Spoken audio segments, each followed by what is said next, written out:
Hi guys, welcome to economics class 24। So आज हम 24 class पे पहुंच चुके हैं। आज हम पढ़ेंगे व्हाट इज़ मनी। आप सभी को वैसे तो पता ही होगा मेरे से बेहतर, लेकिन फिर भी इकोनॉमिक के टर्म्स में क्या कहते हैं मनी को, what is money and what is defined as money and what are the forms of money. Will also study what are the components of money supply in our country and what are the measures of money supply in India. Okay, so let me talk about it one by one. The first one is what is money, what is defined as money. So anything that can be used as a medium of exchange, मतलब लेन then के तौर पे use किया जा सकता है, वो money की कैटेगरी में आएगा। Plus it is acceptable for payment of loans. Okay, उसको दे करके हम लोन चुका सकते हैं, वो भी मनी की कैटेगरी में आएगा। Plus it can be used as a unit of account, मतलब ये यूनिट ऑफ अकाउंट के तौर पे लिया जा सकता है पैसे को। ओके, ये भी है, मतलब एक जैसे 1 किलो आपने आलू लिया तो उसके लिए जैसे मान लेते हैं 50 रुपये दिए, तो it can be used as unit of account, मतलब पर यूनिट के किसी आइटम पे ये इसका हम मनी को ला सकते हैं। ओके, रख सकते हैं। ओके, और प्लस क्या होगा, it can be used for store of value, it is termed as money. तो ये पांचों कैटेगरीज जहाँ पे क्वालिफाई होंगे वही मनी की कैटेगरी में आएगा। अब पढ़ लेते हैं what is in modern economics, what are the forms of money. Okay, तो generally there are two forms of money in our country. The first one is legal money or legal tender, और second one is credit money. तो पहले जानते हैं legal money या legal tender क्या होता है। So two forms of money में पहला है legal money. So the money which is issued by a government of our country or central bank, in our case it is the RBI, it is called as legal money. मतलब सरकार, भारत सरकार या फिर central bank यानी कि RBI कुछ भी जो इशू करेगा पैसे, वो लीगल मनी या लीगल टेंडर की कैटेगरी में आएंगे। फॉर एग्जांपल कॉइन्स या फिर पेपर नोट्स, ये सब लीगल मनी या लीगल टेंडर के कैटेगरी में आएंगे। दूसरा फॉर्म ऑफ मनी है the money which is created by banks and financial institutions on the basis of deposits and credit creation, मतलब जो बैंक्स इशू करेंगे या फाइनेंशियल इंस्टीट्यूशंस इशू करेंगे उसे क्रेडिट मनी कहा जाएगा। जैसे कि चेक दे दिया बैंक ने आपको, या फिर क्रेडिट कार्ड दे दिया 1 लाख की लिमिट का, मतलब वो क्रेडिट कार्ड 1 लाख की वैल्यू होल्ड करता है। ओके, तो it is a form of credit money. Okay, it is also a second form of money. So अब जानते हैं what are the components of money supply in our country. So 3 components हैं money supply के, basically coins, paper currency और deposits. तो coins होते हैं central government इसे इशू करता है मेटेलिक कॉइन्स को, और पेपर करेंसी जैसे हम जानते हैं सेंट्रल बैंक यानी कि हमारे केस में RBI इशू करता है। और तीसरा कंपोनेंट है मनी सप्लाई का डिपॉजिट्स। ओके, सो ये बैंक्स और फाइनेंशियल इंस्टीट्यूशंस द्वारा इशू किया जाता है। It is a major source of money supply in our country. Okay, so अभी हम पढ़ेंगे what is the measures of money supply, मतलब मनी सप्लाई को मेजर करने के लिए कुछ पैरामीटर्स हैं, जैसे M1, M2, M3, M4।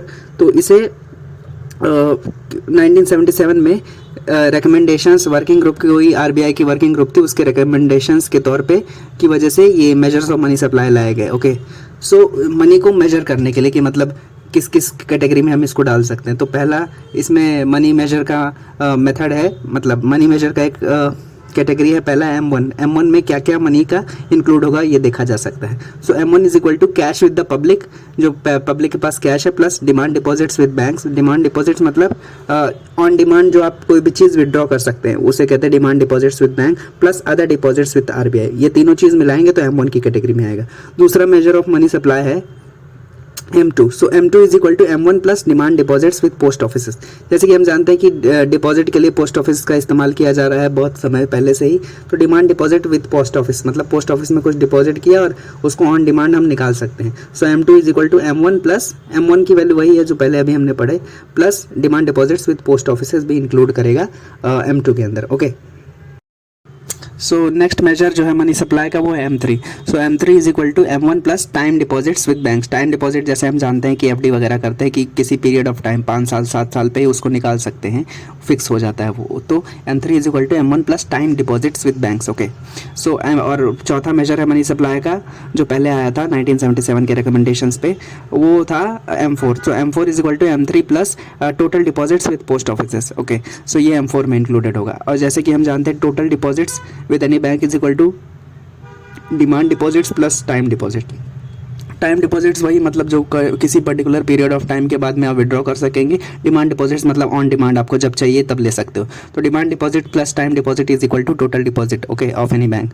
सो अभी हमने जैसे मेजर्स पढ़ा M1 M2 M3 M4, तो इसमें जान लेते हैं कि दो सबसे इंपॉर्टेंट यही हैं, यही दो इंपॉर्टेंट है, M1 और M3 इंपॉर्टेंट है। तो जो M1 का कैटेगरी है जिसमें हमने जाना था cash with the public, demand deposits with bank, other deposits with RBI। सो ये देखने से ही पता चल रहा है कि cash, demand deposit, deposits with RBI, ये देखने से ही पता चल रहा है कि ये liquid form of money, liquid मतलब जल्दी से विड्रॉ हो जाएगा, जल्दी से कैश में कन्वर्ट हो जाएगा okay. So M1 easily converts into cash, so therefore M1 is called as narrow money okay, because it includes mostly liquid deposits which is very narrow concept of money supply. मतलब ये इसमें केवल cash या liquid assets ही included होते हैं, इस वजह से इजीली वो कैश में कन्वर्ट हो जाता है, इस वजह से इसे नैरो मनी कहा जाता है M1 को। ये इंपॉर्टेंट है M3 के साथ साथ। और M3 क्या है? M3 में जैसे हमने पढ़ा था M3 is equal to M1 plus time deposits with bank, time deposits वही FD वगैरह, तो M3 भी इंपॉर्टेंट है। M3 को ब्रॉड मनी कहा जाता है, मतलब it is more items are included in M3 and it is less liquid. Less liquid क्यों है? क्योंकि इसमें M1 भी इंक्लूडेड है जो कि लिक्विड है, और M3 भी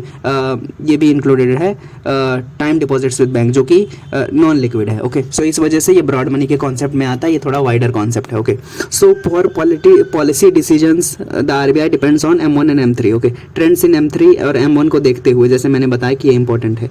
और हमने M2 के केस में पढ़ा था कि M2 is equal to M1 plus demand deposits with banks with post offices. तो डिमांड डिपॉजिट्स वही होते हैं कि demand deposits with post offices, because पुराने ज़माने में या पहले ये इसको पोस्ट ऑफिसेस को भी एज अ बैंक की तरह यूज़ किया जाता है क्योंकि वहाँ पे डिपॉजिट होते थे पैसे। So people use post offices as banks for depositing funds okay.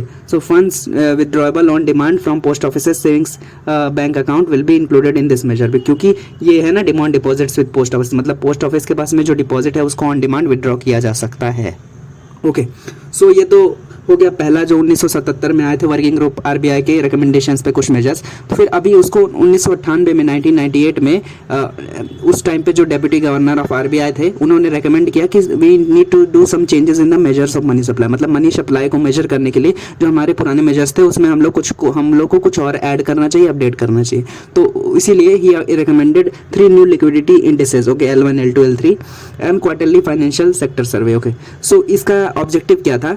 तो the objective of this recommendation was to get better financial information about the country okay।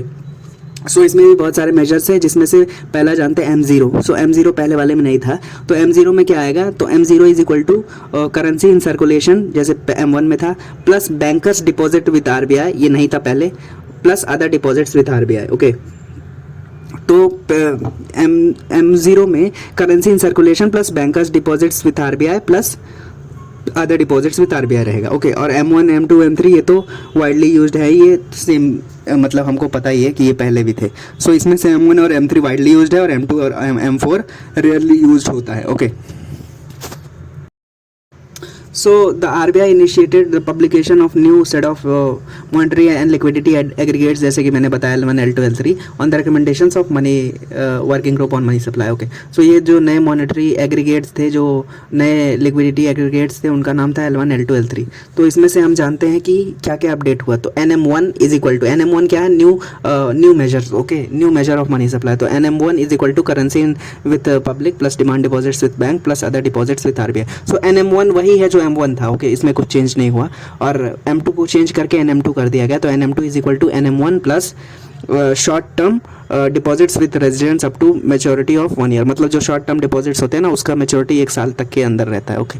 So short term deposits with residents plus NM1 is equal to NM2 okay. NM1 वही है जो M1 था। और फिर देखते हैं नया मेजर था NM3 M3 को अपडेट करके हुआ। तो NM3 is equal to NM2 plus long term time deposits with residents plus call term funding from financial institutions. मतलब क्या NM2 और NM3 में क्या डिफरेंस है? NM2 में क्या था? NM1 plus short term deposits with residents, लेकिन NM3 में क्या है कि NM2 plus long term deposits with residents plus term funding from financial institution से भी इंक्लूड होगा। अभी जो नए लिक्विडिटी मेजर्स थे वो क्या क्या हैं? L1 L2 L3 वो क्या है? तो L1 is equal to NM3 plus all deposits with post office savings banks, okay, ये L1 में इंक्लूडेड होगा। L2 is equal to L1 plus term deposits with term lending institutions and refinancing institution plus term borrowing by financial institutions plus certificate of deposits issued by financial institutions. ये आपको as it is याद करना पड़ेगा, इसमें कोई चारा नहीं है, ओके। सो आप जैसे देख सकते हैं इजीली आप याद कर सकते हैं। पहला वाला M1 M2 M3 M4 तो ईजी है क्योंकि एक पीछे से पीछे आ रहा है, और ये भी देख रहे हैं हम तो ये सीरियल वाइज ही जा रहे हैं। NM1 NM2 में NM1 इंक्लूड होगा, NM3 में NM2 इंक्लूड होगा, L2 में L1 इंक्लूड हो रहा है। उसी तरीके से L3 is equal to L2 plus public deposits with non banking financial companies, okay. और ये सब जो डाटा है कब कब रिलीज होता है ये भी जानेंगे अभी। सो ये जो डाटा है M0 M0 M1 M2 M3 L1 L2 L3 ये सब कब कब रिलीज़ होता है ये भी जानना ज़रूरी है, क्योंकि इसी को देख करके फाइनेंशियल डिसीजंस लिए जाते हैं। सो डाटा ऑफ M0 या M0 is published by RBI on a weekly basis, और M1 और M3 जो इंपॉर्टेंट हमारे लिए थे वो फोर्टनाइटली बेसिस में रिलीज़ होते हैं। फोर्टनाइटली मतलब 15-15 दिन पे रिलीज़ होते हैं। M0 या M0 वीकली पे रिलीज़ होगा, M1 M3 15-15 दिन पे रिलीज़ होगा, और डाटा ऑफ L1 L2 वो मंथली बेसिस पे रिलीज़ होगा, और L3 का डाटा क्वार्टरली यानी कि 3-3 महीने पे रिलीज होगा, okay. So these were the few things आज हमने पढ़ा। मेजर्स ऑफ मनी सप्लाई क्या है, फॉर्म्स ऑफ मनी क्या है, कंपोनेंट्स ऑफ मनी सप्लाई क्या है इंडिया में, okay. So these were the few things. If you have any doubts you can ask in the comment section. ये वाला class थोड़ा मैं जानता हूँ थोड़ा सा थियोरेटिकल हो गया, लेकिन इसमें ऐसे ही पार्ट्स हैं NM1 NM2, ये आपको एज इट इज़ याद करना पड़ेगा, लेकिन ये मतलब 1-2 बार आप देखेंगे तो ईजी है, उतना कुछ मुश्किल है नहीं, okay. So thank you so much for watching.